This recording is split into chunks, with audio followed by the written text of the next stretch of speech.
Hello everyone and welcome to ThousandSunnyReview for another One Piece video. Today we'll discuss about the bounties after the Wano arc is over.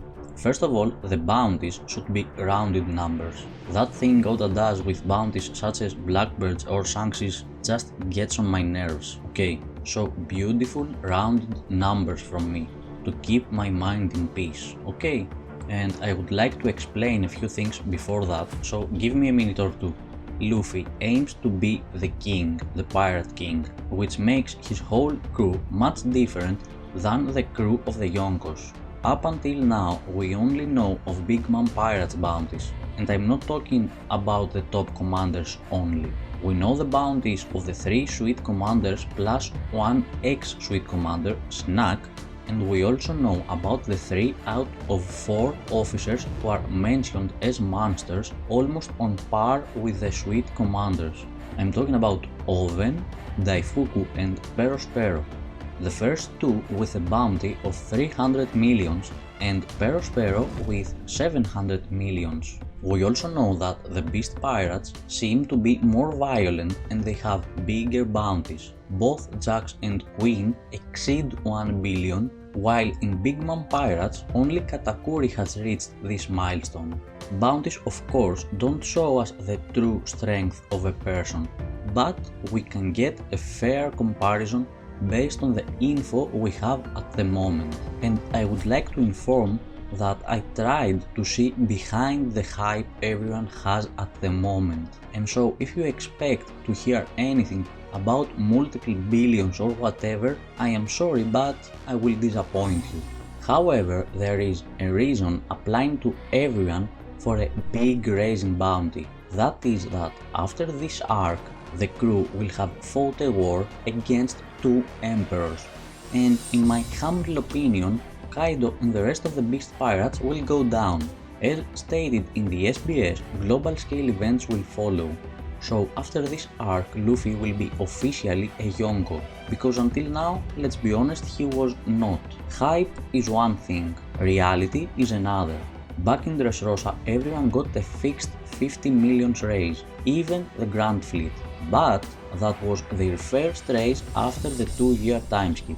But again, this war is against 2 emperors. So we are looking for the happy medium, which I think is somewhere between 60 to 80 millions. But the happy medium applies also to the individuals. For example, Brook and Zoro can't have the same raise. It wouldn't make any sense.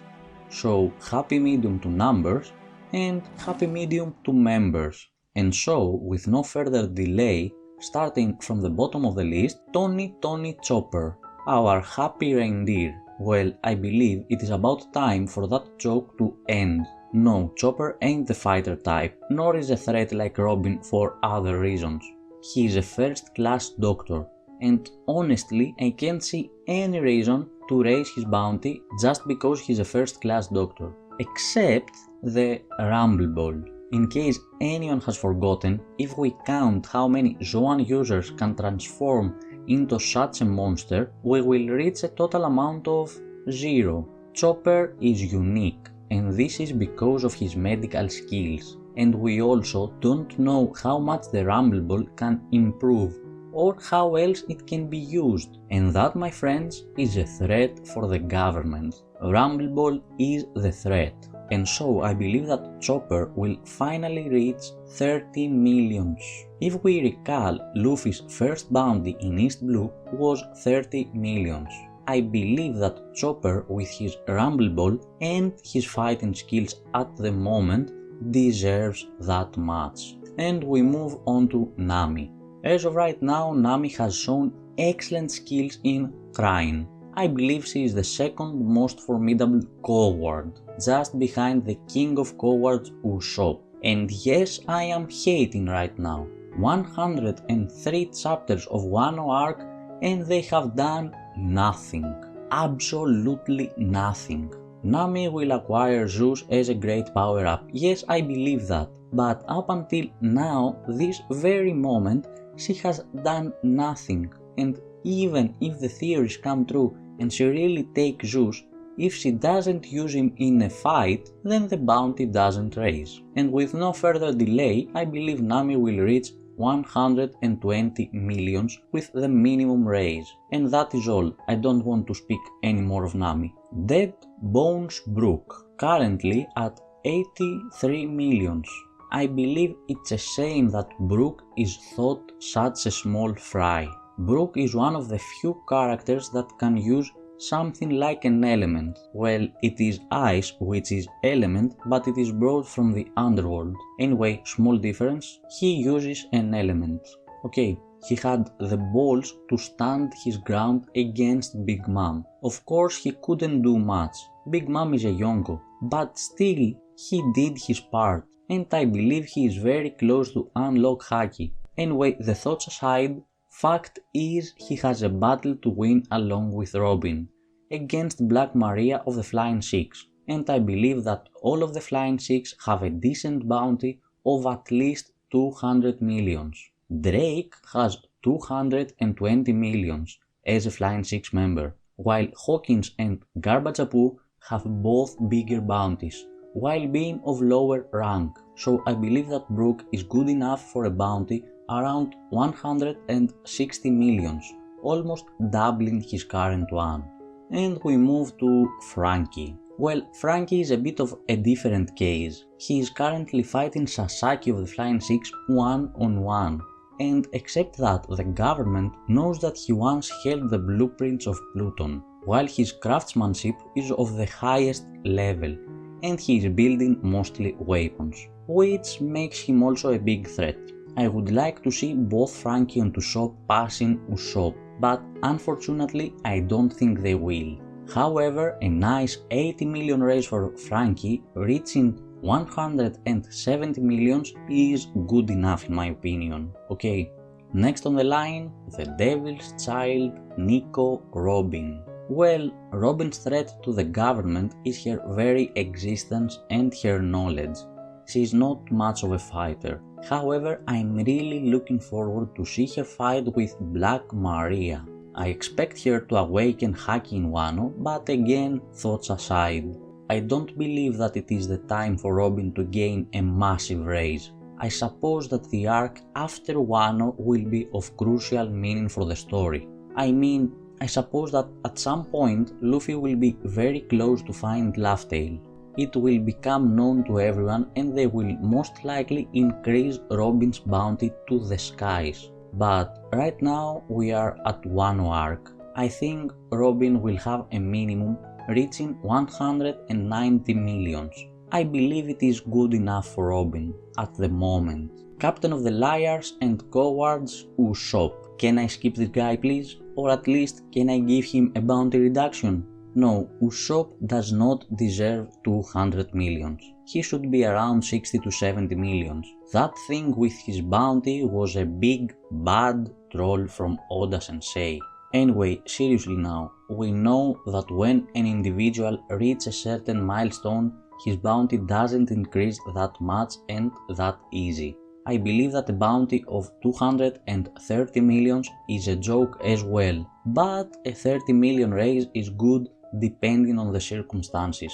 That's all. Next, leaving the monster trio for last, we get Knight of the Sea Jinbe, currently at 440 millions, and he is fighting Who's Who. I have already said in other videos that Jinbe is past his prime in my opinion, and he came to become the brain of the crew with his experience and the bridge between the Straw Hats and the Fishmen. However, as stated in the beginning, Luffy will become the Pirate King, and as of right now he is a wannabe Yonko, but after this arc he will be a Yonko. And what do Yonkos have?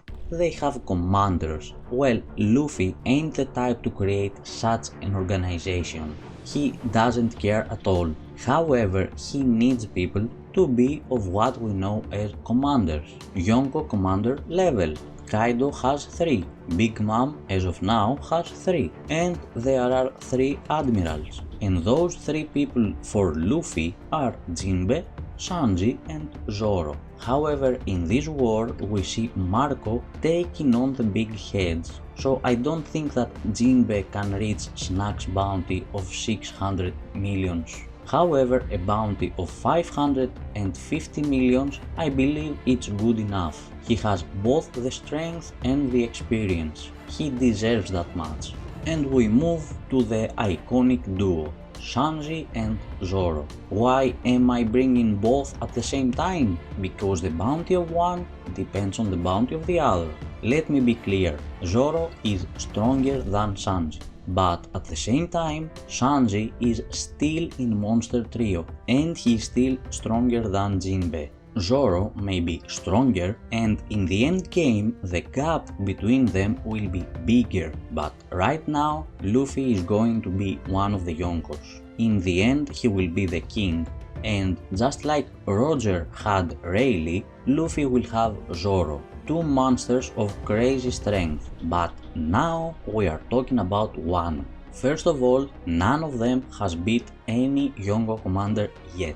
Luffy's bounty tripled when he beat two Sweet commanders and became known that he has a fleet behind him. Zoro was on the rooftop doing his thing, clearly not yet able to fight a Yonko while he is being serious. Considering also the fact that they are still rookies, unlike the other commanders who have the experience and have most likely fought enough wars until now, I believe that not even Zoro can reach 1 billion. It is too early for them. However, I think they deserve a massive raise. Well, Sanji will deserve it by the end of the arc. Both Zoro and Law don't seem to be in a condition to fight right now, but what makes Zoro seem so strong and always run ahead to fight is the safety of Sanji staying behind, babysitting the weaklings. What keeps Sanji from fighting strong opponents and generally focus on fights is that he has brain and that he must keep safe the weaklings as the strongest member left behind. Now that Zoro will be down for a while, what do you think will happen? Sanji will explode. This is the time that all of the crew needs Sanji more than ever. If Sanji doesn't fight, then one of the calamities will try to take Zoro's head. And this is how the first Yonko commander comes down. To reach a conclusion here, I believe their bounties will double. Or sort of. I think that Sanji will climb to 700 millions and Zoro will climb to 800 millions. And these numbers may sound big, but just think that Sanji got a raise of 150 millions in whole Cake Island arc while he didn't fight anyone. He was just Sanji, okay? And we move to the head of the crew, Monkey D. Luffy.